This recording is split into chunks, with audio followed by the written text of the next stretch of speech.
جنر را ادامه میدیم و صحبت خود را نیز با مهمان امروزی برنامه دکتر علم‌های اقتصادی و روانشناسی اساسگذار مرکز تشکلیابی انسان سما استاد ارجمند ما тренери сатҳи байналмилалӣ Саидмурод Давлатов идома меёбад дар мавзӯи оила ва муносибатҳои оилавӣ. Як чизро эълон кардани ҳастем, чӣ хеле ки мо гуфтем дар доираи лоиҳаи эълон шуда лоиҳаи хайравии маркази ташаккулёбии инсон само то 10,000 нафар сокинони ҷумҳурии Тоҷикистон аз дарсҳои устод Ройгон бархурдор мегарданд ки он дар шаҳри Хуҷанд аз санаи имрӯза аз 27 апрел то 8 март дар вилояти Суғд идома хоҳад ёфт و نخستین درس امروزه ساعت 10 در قصر ارباب برگزار می‌گردد که این هم باشد در موضوع امروزه ما مناسبت‌های عائلوی بخشیده شده است و ساعت 14 باشد در همان قصر ارباب برای طالب علمان مکتب‌ها برای آن کودکانی که می‌خواهند خود را از سن کودکی پیدا نمایند چه می‌خواهند در درس‌ها فعال باشند و خوب و اعلی خوانده باشند بیایند با همین درس اشتراک کنند و از این موضوع‌ها برخوردار گردند. سپاس برای دقتتان. اکنون باشد موضوع خود را ادامه بدیم چون صحبت ما درباره مناسبت عائلوی بود. در قسمت اول درباره جداشوی و مناسبت بین زن و شوهر صحبت کردیم. اینجا می‌خواستم باز موضوع را در بابت عائله ادامه بدیم و عاید بودجت عائلوی سخن کنیم. چطور باید آنها با همدیگر بودجت خود را نگه دارند، غنی گردانند؟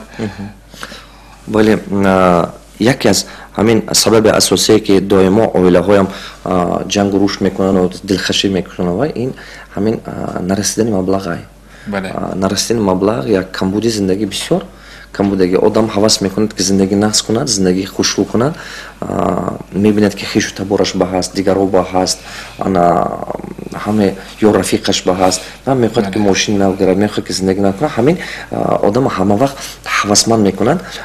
این یک سبب اساسی غربت زندگی میشود.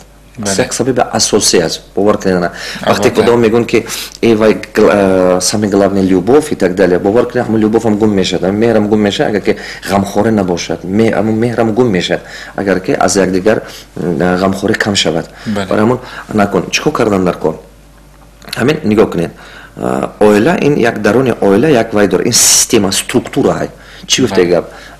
من مثال من شما خوراک میخوریم. همین خوراک خودش تقسیم شده میمونه و سیستم قطعی. شما یکون وقت نمیگید که 2 گرم ایسون رفت 3 گرم اوسون رفت تو چوش براف یا که گرده براف یا که وایبا همین خیلی نه خودش سیستم تقسیم کرده میره خودش رو پیدا میکنه. بله خودش سیستمش هست. برای همه آدم زندگی کردن میتود. اگر که یک تا ارگان خودش اگر که عهده‌برا نشد و کار خودش نتود کردن سیستم نروشنی سر میشه. بله. دقت کردید؟ عائله این چیه؟ عائله این یک نمود سیستمه. سیستم. من مثال شما گم میکنید که چشمتون خطی میبینید، شما خطا میکنید. چشمتون گرفته در روی استول ماند، ببینید که چشم میبینید یا نه؟ نمیبینید. شما گم میکنید که گرده خود به خودش طاقت زندگی کردن میتود یا که دلتون؟ نه. وای اگر که اعضای سیستم باشد کار کردن میتود. اعضای سیستم نباشه وای نه کار کردن میتود. نه یکم کس در کار است. عائله هم انامین است. عائله یک سیستم درون عائله با هم چه خیلی کمی پیشاورین سیستم من گفتم سیستم فینانس و مدل بودنش در کار. وای همین سیستم управления денег. اگر که همین سیستم نسازه سیستم управления денег постоянно شما با تو پول هست تو نیست. تا قرض میافتید. بعضی آدم گفت که من پول بسیار کار کنم پرابلم پول حل کردن میتونم. نه یگون وقت حل کردن نمیشه. حیاتتون با همین خیلی رسو بود که بعضی وقت که شما درآمد نقص داشتید پول نقص کار میکردید کنی همون پول حاضر نیست همش گم شده میبرود کو برای همه قدر سیرونم бесполезно پول بسیار کار کردن. самое главное سیستم ساختن در کار. همین چیزا یاد گرفتن در کار. کار کردن تو در کار است که همه وقت همین درآمدی که در عائله میگیره یک کم چیکار کردن در کار بودجت ساختن در کار. بودجت چی گفته گفت این همون سپیسک راسخوتو ساختن در کارو من مثال تگی همین اگر که 1000 سومونی با همین خوراکای و راهکارای همش برو یا کنم 1000 رسمی 1000 سومونی میچقه هوا روی خط کردن در کار کردن در کار که هوای بالا نبری. هر ماه همون راسخوت داشتن نگاه داشتن در کار یک استابیل نه. اگر که همین درآمدتون زیادم که شود расход ҳамон ба нигоҳ доштан истодан дар кор, буҷет сохтан дар кор, планировать кардан дар кор. То ҳамина ёд нагири кор намеша. Якумин коре ки бояд одам кунад, буҷет расход сохтан дар кор. Дуюмин коре ки мекунад, резерв боло пайдо мешудагиша, боло мекунад, капитал сохтанаш дар кор. چیزو چورا جمع نکنند. آدمی که چیزو چورا جمع میکنه کم بغل میشه. دیوان نو خرم، ریمونت نو کنم، لباس نو خرم، گوشوار نو خرم. این چی البته کم بغله به میبره. چی با؟ این چیزها همش کهنه شده میبرود، درآمد نمیتیه. دومین کاری که کند باید که کپیتال سازد. سومین کاری که باید کند آدم، سوم کار. همون کپیتال عهده‌داریش، تو از управлять کردنش یاد گیرد. نکن. برای که این چیز آدم فهمد، باید فهمد که همین در عائله 20 سال از کار کردنم یا 30 سال از کار کردنم، همین پولی که من کار کردم، کجا برفتگی است، کجا برای خود کردگم. همین پولی که من کجا موندگم درآمد داده است یا نه. نمی‌کنید همین 10 سال یا 20 سال درآمدی که من کردم راسخود کردم کو همین پولی که من ولاجیت کردم یا راسخود کردم یگان تی همین با من درآمد آورده است یا نه. همین سوال هر روز با آدم تیاد خودش با وقتی که این فهمید план пайдо мешад. Барои ҳамон пула чӣ хел управлят карданаш дар кор. Якумин коре ки бояд кунад, пула ҳамон ҷо вложит кунад ки ҳамон ҷо даромад гирифтан тод. Значит, диван мехарам даромад наметиҳад. Костюм мехарам даромад наметиҳад. Туй мекунам даромад наметиҳад. Значит, чико кардан дар кор? Аввал ин кора кардан дар кор не. Аввал ҳамон кора кардан дар кор ки даромад тиҳад. Дуюм кора чико кардан? Ҳамон чизе гирифтан дар кор ки капитализация созад. Ин чӣ гуфтагам? Ҳамон ҷо вложит кардан дар кор ки со временем стоимость подорожала. Мана мисол, ин тило гирифтаги бошад, ки со временем подорожал. Агар недвижимость гирифтаги бошад, правильная покупка недвижимости. Ҷои дуруст гирифтаги бошад, ҳавай со временем мумкин ки нархаш баланд мешад. Да агар ки правильно ҳавай фаҳмаду хона. Барам сеюм гужо монаш так, ликвидный вещь гирифтан так. Ҳамон чизе гирифтан так, фрухтан тот. ҳамон чизе хардаш так, ки вай фрухтан метод ҳамон чизе. Бояд ки наград ҳамон чизе метод ва фрухтан. Ин беҳазар. Чорумин чи? Чорумин чи? Агар ки первый ин сета чи набошад, чорумин пула просто пула ҷамъ карда, гон карда, дама как гаштан нарко. То рӯзе ки ягон возможност пайдо намешад. Вақте ки одам ҳамин чизе фаҳмид, кораш пеш мебарад. Мана ин китоби нави ман, ин нав буромад ин китоб, як маҳ зиёдтар шуд. Дар ду рӯз, ина X-мо выпускат мекунанд Москва ба, X-мо.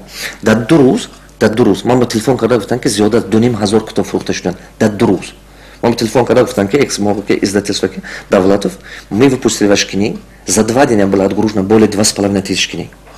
Ман хеле хурсанд шудам. Ман ҳамин китоба 12 шаг навистаги. 12 шагов как приобрести финансовую стабильность. Ин барои ҳамон аз шумо ман пурсед ки управление семейным бюджетом, ин беҳад зарур. Яке аз чизи заруртарин ки ҳамин чиза хонадага одаму аз рӯи ҳамин гуфтагӣ ман кунад. Яъне номи китоб стать богатым может каждый.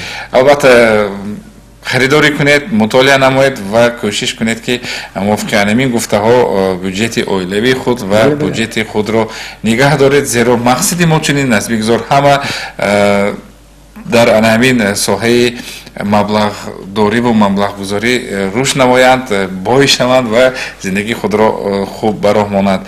اینجا استاد عزیز میبینیم یک چند بینندگان ما زنگ زده ایستادن، اگر اجازه دهید زنگ تلفنی را قبول میکنیم. السلام علیکم. علیکم سلام. بسیار خوشحالم که امروز استاد را به برنامه خود دعوت نمودید، چون برای ما بیشتر سخنهای مفید را میگویند، چون در جاده زندگی برای ما خیلی هم مفید است. و پرسیدنی هستند که نمین برای دانشجویان ترینینگی که میگذرانند کی برگزار میگردد.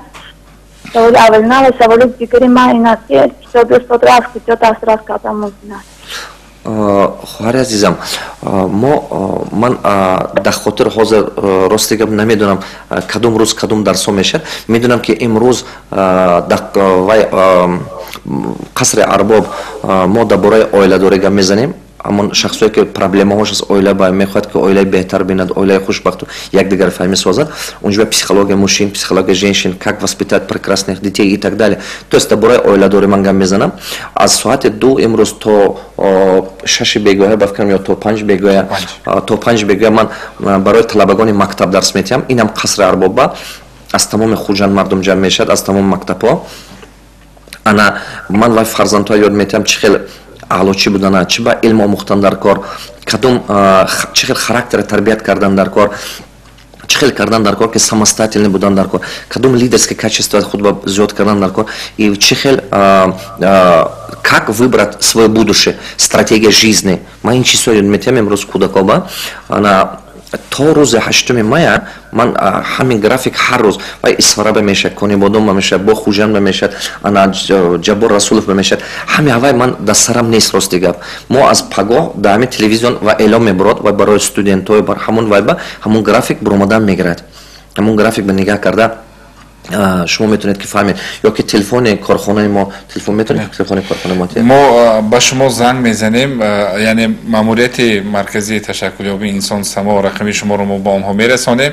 Ба шумо занг мезананд ва мегӯянд ки кай ва дар куҷо барои донишҷӯён дарсҳо гузаронда мешавад. баъд мехостам ки шумо телефони маркази мо гӯед бале албатта бале кадом номер қатино телефон карда гуфтам метавон اگه باشه شما من واسه جستجو میکنم تا اون دم شما بتونید به سوال این کس جواب دهید. مایلش سوال دیگه که پیشنهاد دادن از کجا میتونن کتاب‌ها رو از کجا میتونید کتاب‌ها رو دستگیر کنید؟ با همین نزد به فکرم کتابخانه تاشخوجه اسیری یا کمال خوجنده کتابخانه تاشخوجه اسیری در اونجا هستند، در دیگر توچکه‌های شهر هم هستند کتاب‌ها. با همون تلفنی که به شما میگوین با همون تلفن اگر شما تلفن کنید میگیرید همین چیگم کتاب‌ها را شما در پرسیده میگم قصر ارباب بیاید امروز بسیار کتاب‌ها اونجا گرفته میتوید پگاه با درس میشد با وای انا این پس کاخ جوانی خوجانستر درس میشد انا اونجا با اومده گرفته میتونید کتاب‌ها را. در دست من تلفن یک نفر حاضر اعلام میکنیم. البته السلام علیکم. السلام علیکم. و علیکم سلام. خوب میشد کمتر بلندتر اگر گپ میزدید؟ خوب شد است. مهمان شما را امروز خوش آمدید میگویم. ما خیلی هم برآمد این شخص را گوش کردیم. بسیار با خودیت و این معنوی گرفتیم. تشکر. و من از همین و این کس فهمیدم که امروز خلاص یافتن از قرض و بنابراین برای درست تربیه کردن کودکان به همین سوال های ما من فکر میکنم که از ما جواب گرفتن ممکن است. اون کس معلومات پیدا کردن درباره درسایی که امروز شما پیشنهاد میکنید مناسبت های اویلوی و اینچنین برای کودکان درباره همین قبضی شدن معلومات من گفتنی هستم که اگر شخصی که همین قرض گرفت و آن را یعنی که پرداخت کرده نتواند اگر این کس چه گفته میتونم در حالی که از بانک مبلغ گرفت و حال آنکه یعنی که کمی درآمدی پولی کم دارد و آن را پرداخت کرده نمیتواند. میخواستم به همین سوال جواب گیرم بود چگونه میتوانیم. شما قرض گرفتید و نیکی همون قرض محکم کردن نشده ایستاده است. من درست فهمیدم؟ بله از من قرض هست. بله من فهمیدم ولی خارجان باز شاید میگم ازم انا نگاه کنین وقتی که آدم قرضدار است همه حیات уже як масса создает и начнет давить на человека. همه معنی سری آدم концентрация кардан наметад. وقتی که آدم قرض میافتد мышление должника ما اگر که اجازه روسی گپ زنم روسی من عادت کرده گیدم мышление должника оно формируется если вы более 3 лет в долгах. Достаточно более 6 месяцев в долгах, уже сознание начнет только думать о долгах. Когда вы начнете постоянно думать о долгах, у вас только долги растут. Стоит, чтобы человек брал долг, у него доход начнет падать. Надо понимать, что такое долг. Долг – это когда вы берете деньги, и эти деньги, можно сказать, тратите в тех местах, откуда не приходит доход. Внимание обратите.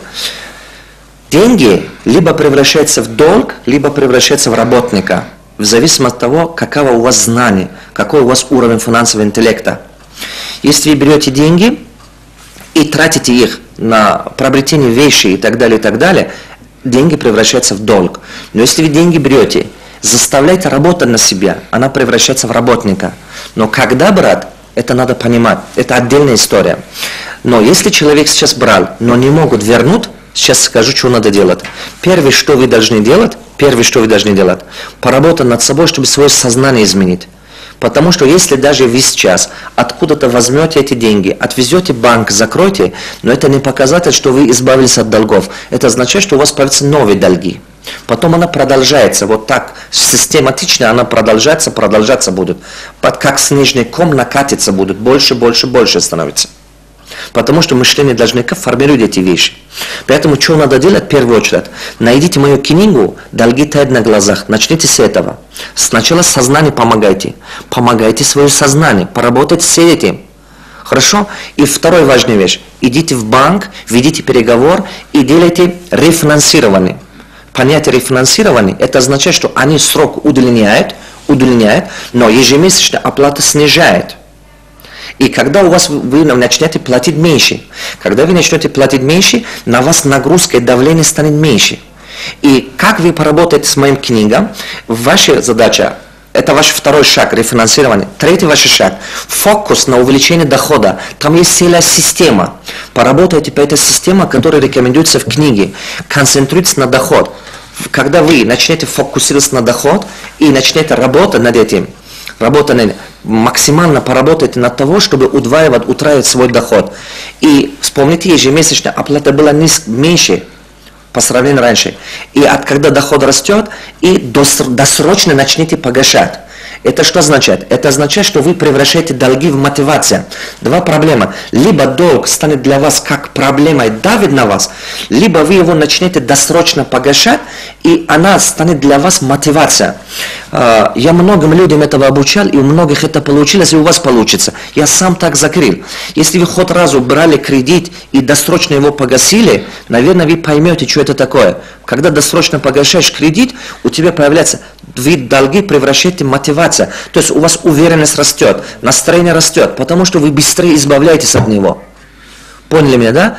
Самая важная вещь, третий шаг. Надо научиться доход построить.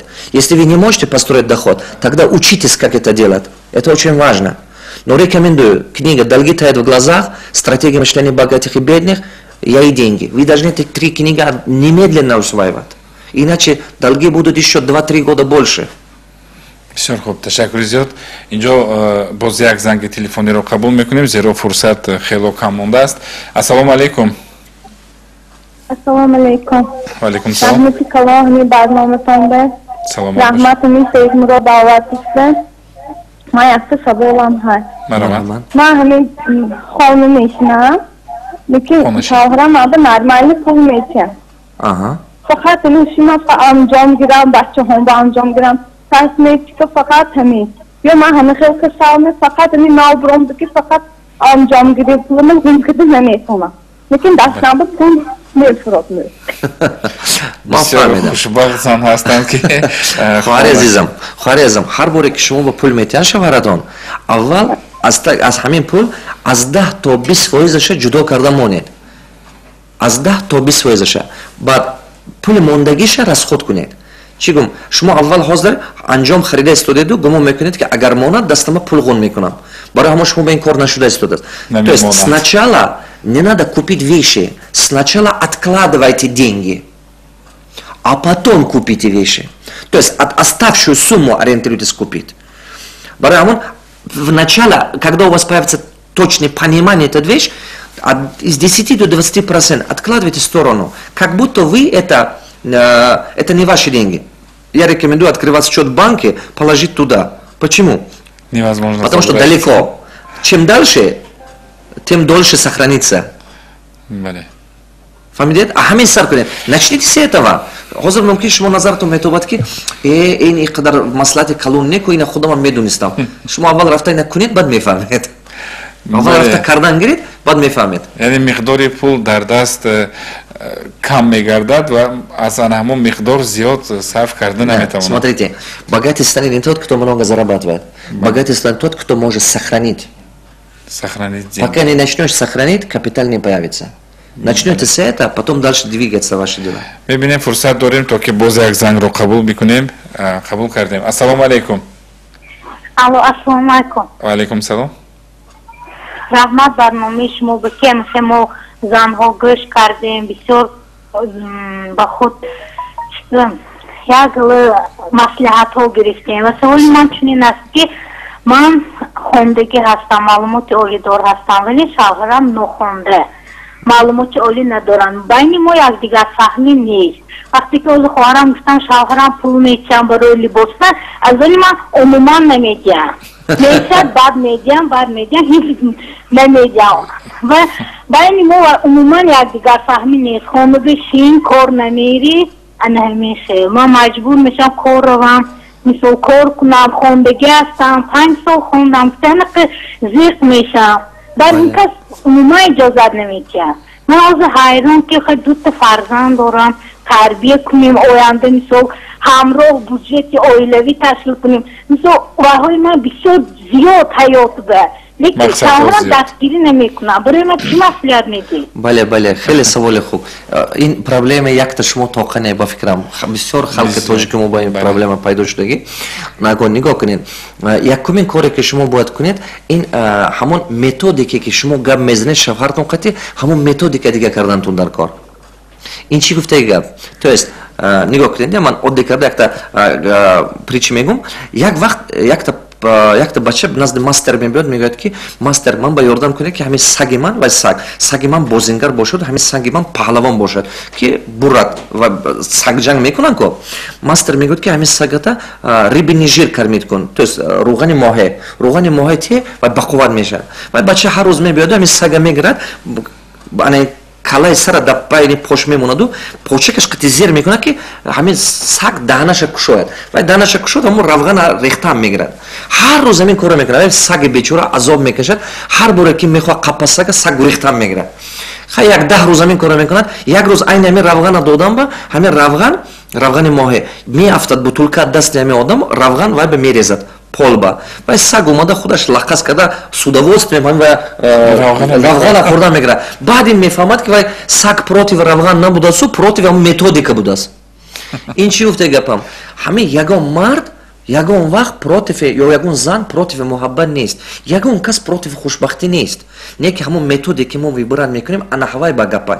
شما اگه که گویید که شوهرتون کو بعد نمیتیان یا کمد ارزو شما قبول نمیکنن، پرابلم شما با هم نیست. پرابلم همون تاکتیکی که شما ویبر کردگیتون با پرابلم. متد شما بکنید. значит چی میگن؟ گوش کنید. شما اگه که همین مرد یک بار 2 بار 3 بار 4 بار گفتید که накард, значит проблема в другом. Нету у него вдохновения. Вдохновения нету. Як вдохновение чхел додан даркор. Начните сначала благодарить за то, что он уже сделал. То есть уже он что-то же сделал для вас.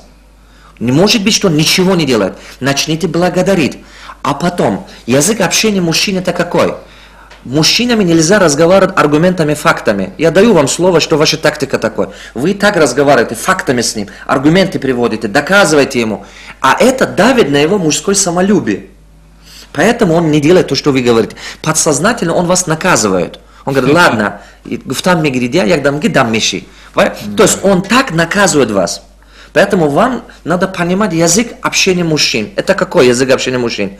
Не аргументы, не факты, ничего. Потому что невозможно мужчину доказать эти вещи. Он логичный. Он вас все равно делает крайними. Вы правы, но когда вы логично с ним спорите, он все равно делает вас крайними. Поэтому что нужно делать? Мужчина, язык общения мужчин это предлагательно. Предлагательно. То есть как? Дададжон наш фикри шмочи. Как вы думаете? Если вот сделаем, что будет? Как вы думаете, если вот купим вот это, что будет? Как вы думаете, если будем делать ремонт, что будет? Вы предлагаете и молчите. Предлагайте, молчите. Предлагайте, благодарите. Предлагайте, молча. Больше ничего не делайте. 1 раз, 2 раз, 3, он начнет сам постепенно задуматься. Но продолжайте смотреть на него, как на великого мужчину. Вы сами себе убедили, что он ничего не делает. Уже ваше подсознание не верит этому. Поэтому вы получаете то, что ожидаете от него. Вам надо изменить свое отношение к нему, что он ваш муж, он же живет с вами. Он, значит, верит, что с вами могут быть счастливыми. Что помогает нам стать счастливыми? Что помогает нам? Совместно сделанные дела, совместно завершенные проекты, например, совместно воспитать детей, совместно, например, делать ремонт, совместно сажать дерево, совместно путешествовать, совместно сходить в какую-то свадьбу или какое-то мероприятие, совместно планировать будущих детей и так далее. Вот эти, чем больше количество совместно завершенных проектов в семье, тем больше в семье доверия и счастья. Совместно. Поэтому это очень важно. Просто прилагательно. Найдите мою книгу «Тайна взаимоотношений». Запишитесь на мою рубрика «Вопросы Довлатову» в интернете, ютубе, и запишитесь, пожалуйста, на мою рубрику «Тайна взаимоотношений». Вы получаете очень море ответов, потому что каждую неделю даю ответы, тысячи разных вопросов приходят ко нам. Мы сортируем, и каждую неделю по 3, по 5, по 10 вопросов я отвечаю. Вы получите очень много инструменты для того, чтобы построить свое семейное счастье. ташаккури зиёд. саломат бошед. сипос мегӯем ба он нафароне ки ба мо занг задан, саволҳои худро пешниҳод карданд. мутаассифона вақт маҳдуд аст ва мо то қадри имкон тавонистем маълумотҳои лозима ва зуруриро барои мустаҳкам кардани муносибатҳо байни зану шавҳар дар оила, мустаҳкам кардани муҳаббат дар байни зану шавҳар дар оила ва инчунин сохтани буҷети хонаводагӣ, оилавӣ маслиҳатҳои Саидмурод Давлатовро гирифтем, барои шумо пешниҳод кардем.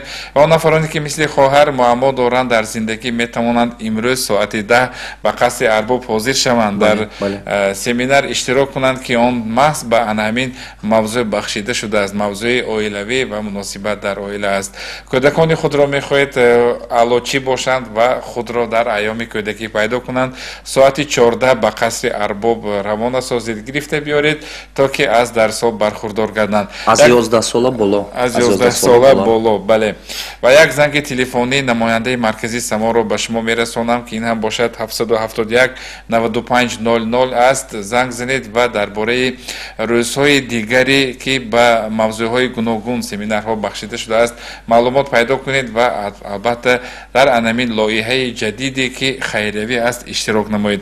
дар ин лоиҳа дастгирӣ мекунанд кумитаи давлатии саҳмгузорӣ ва идораи амволи давлатӣ, кумитаи корбозанон ва оила назди ҳукумати ҷумҳурии Тоҷикистон ва кумитаи ташаккули сайёҳӣ назди ҳукумати ҷумҳурии Тоҷикистон ва албатта бо ташаббуси маркази рушди инсон само. асосгузори анамин марказ Саидмурод Давлатов дарсҳо ба тариқи ройгон гузаронида мешавад. ҳамватанони азиз, мақсади асосии мо як чӣ аст? мақсади асосии мо ки ватани мо обод бошад. агар ки халқи мо тинч бошад, халқи мо обод шавад, халқи мо ба фарзандҳои меҳнатдӯст, фарзандҳои ватандӯст, фарзандҳои илмдор бисёр бошад, ҳаме мо ба осона зиндагӣ кардан. чӣ қадар ватана месозад халқи доно ватана месозад. мо бояд ки ҳама мо як камакакам ки бошад саҳми худамон гузорем. кадом чизе касе ки чизе кардан метавонад бояд ки ҳамин кора кунад. барои ояндаи ватани мо шуда бояд ки ҳама мо якҷоя хизмат кунем. барои ояндаи фарзандҳомо азоб накашанд. он рӯзҳое ки азобҳое ки ману шумо дидем, он рӯзҳое мушкилие ки ману шумо сар гузондем, мо бояд ки фарзандҳомо ба ин чиза ният накунем. мо бояд фарзандҳомо тарбият кунем дар он даврае ки мебиёяд. дар он давраи гузашта рафт. даврае ки мебиёяд фарзандҳомо ҳамон чи бохабар карда тарбият кунем.